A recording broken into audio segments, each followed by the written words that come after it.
Bonsoir ou bonjour. Le conte que je vais raconter aujourd'hui, c'est le caïman, le vieux caïman et le singe.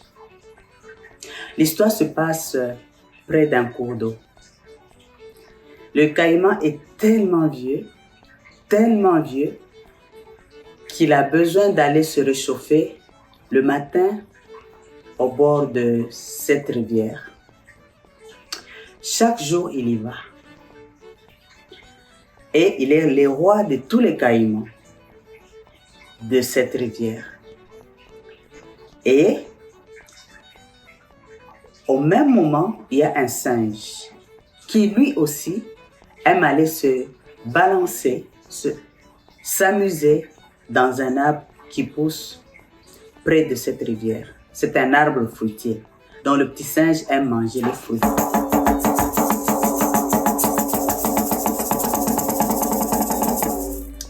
Le petit singe aime aussi se moquer. Il lui dit toujours « Oh, que tu es vieux! Chaque jour, tu viens chercher de la chaleur ici. Mais abdique, quitte le pouvoir. Tu n'as même pas le temps de t'occuper de tes sujets. » Et le vieux caïman n'est pas du tout impressionné.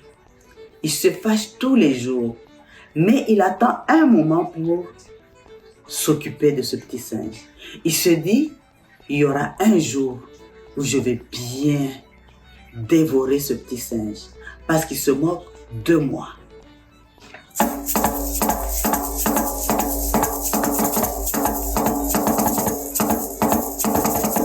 Vous savez, ce jour-là arriva. En se prélassant dans l'arbre, le petit singe tombe dans l'eau. Il est tombé parce qu'il y a une grosse branche qui s'est cassée. Et cette grosse branche, en se cassant, c'est vrai qu'elle a amené avec elle d'autres branches. C'était l'occasion unique pour le caïman de quitter sa berge, sa rive, pour aller vraiment s'attaquer au petit singe qui était dans l'eau. Mais il ne pouvait pas l'attraper parce que c'est vrai que le caïman il nage bien. Parce que dans l'eau, il est dans son milieu naturel. Ça veut dire qu'il nage très vite même quand il est vieux. Mais le petit singe aussi, il sait nager. Pas aussi vite, mais il sait nager. Mais comme il est sur une branche, ça veut dire qu'il peut aller d'une branche à l'autre, reculer, monter au-dessus, descendre. Il se joue donc encore là dans l'eau du caïman. Et le caïman, il dit, c'est pas un problème, je vais te suivre partout où tu vas aller. Je suis dans mon élément, l'eau.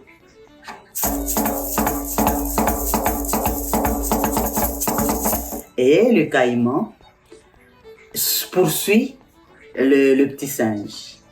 Et le petit singe fuit le caïman dans cette branche tombée à l'eau. Mais la branche aussi coulait avec la puissance de l'eau. Et la branche s'est retrouvée de l'autre côté de la rivière, sur l'autre rive.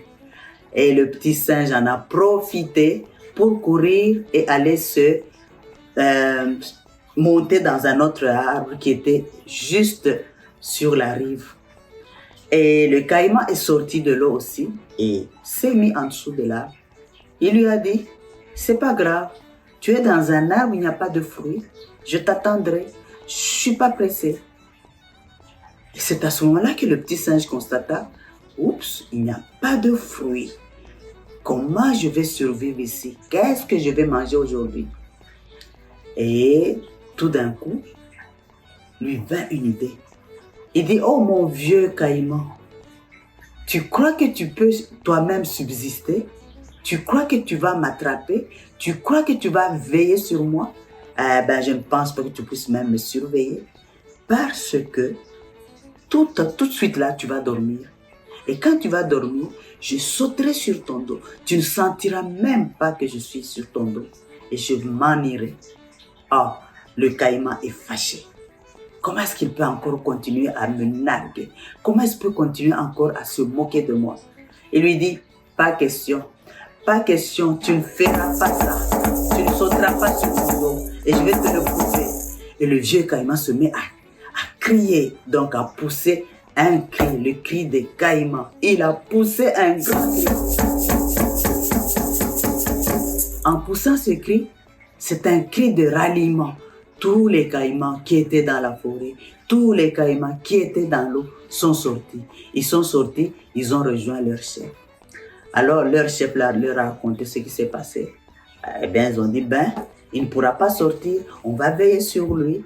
Nous tous, nous allons veiller sur lui jusqu'à ce qu'il se fatigue, il tombe, d'autant plus qu'il n'y a pas de fruits dans cet arbre. Le singe se dit, je suis mort aujourd'hui. Qu'est-ce que je vais faire?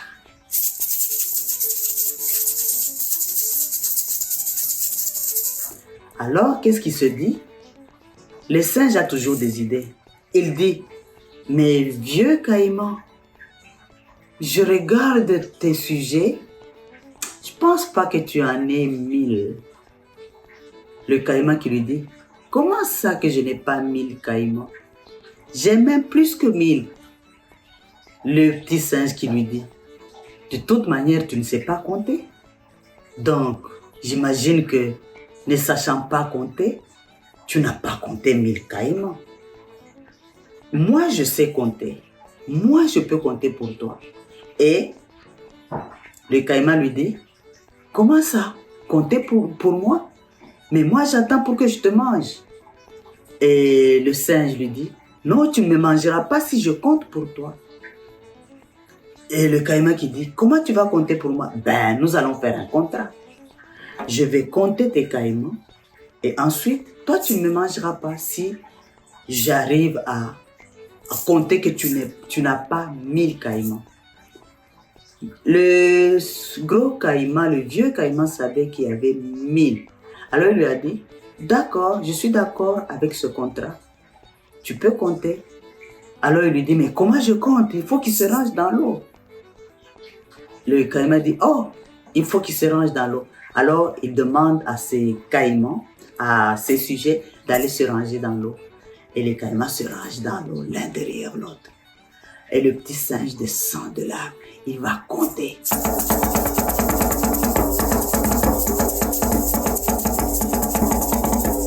Il va compter. Il va compter. Il commence. Comptez avec moi, les amis. 1, 2, 3, 4, 5, 6, 7, 8, 9, 10. Et puis il dit, si je compte comme ça, là, ça ne sera pas bien là, je vais compter un peu plus vite là, pour aller plus vite. Il se décide de compter par groupe de 10. 20, 30, 40, 50, 60, 70, 80, 90, 100. Il veut montrer qu'il sait compter, lui. Alors, les amis, on va compter ensemble. On y va. À partir de 100, 100, 200, 300, 400, 500, 600, 700, 800, 900. Il regarde, il dit, oh mon Dieu, on dirait qu'il y a plus que 1000 caïmans. Je vais persévérer, je vais compter. Voici, se dit, à 900, si je me mets à compter par groupe de 10, je crois que je vais y arriver. Continue plutôt. 910, 920, 930, 940, 950, 960, 960, 980, 990. Il regarde. Il est toujours sur les dos des caïmans. Oh mon Dieu, il y a plein de caïmans. Comment je vais m'en sortir? Alors il se dit, je vais compter. Le vieux caïman n'a pas bougé. Il est resté en dessous de l'arbre qui n'avait pas de fruits. Mais vous savez qu'il est vieux, donc il a des difficultés à bouger. Alors le petit singe continue à compter. Mais ce que vous ne savez pas, c'est que le dernier caïman, le tout dernier caïman dans la rangée, c'était un vieux caïman. Donc lui aussi, il dormait. Il dormait, donc il ne suivait pas tout ce qui se passait dans la rivière. Et le petit singe continue. Il compte. Il est à 990. Alors il va compter lentement. 991, 992, 993, 994, 995, 996, 997, 998, 999. Alors, arrivé à 999, le petit singe, il est toujours malin.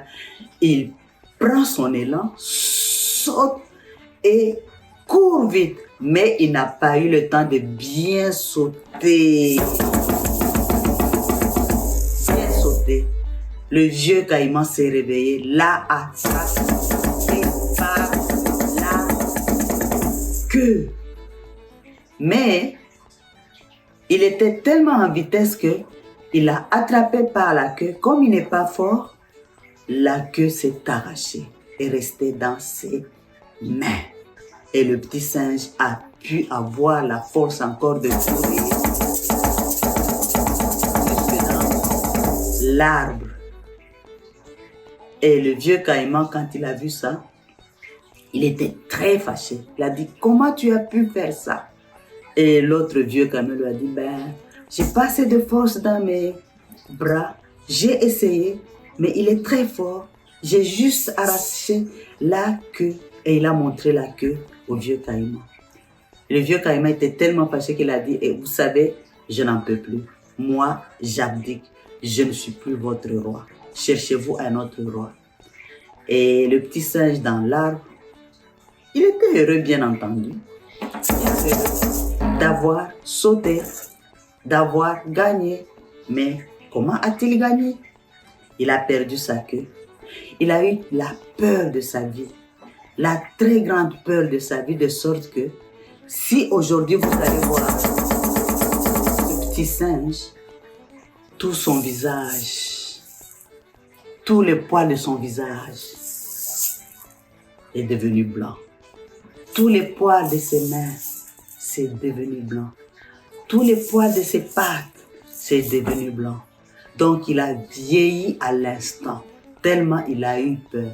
Et par surcroît, il a perdu sa queue. Cette queue-là qui lui permettait de se balancer dans l'air, il l'a plus. Depuis ce jour-là, ce singe est resté comme ça, apeuré d'aller encore affronter les caïmans. Il reste dans les arbres. Et c'est pour ça que vous voyez les singes rester dans les arbres. Et ce singe-là qui a vieilli du coup, le visage, la face qui est devenue toute blanche, les mains qui sont devenues blanches, les pattes couvertes de poils blancs. Vous savez quoi? C'est un singe spécial. C'est celui-là qu'on appelle le gibbon. Et si un jour vous allez regarder le gibbon, si un jour vous visitez les zoos et que vous voyez un singe qui ressemble exactement à celui que j'ai décrit, vous saurez que c'est un gibbon. Vous saurez l'histoire qu'il a fait. C'est là où finit mon histoire. Là où elle a commencé, elle n'a pas fini. Et si toi, tu peux la continuer, tu peux y ajouter. Voilà.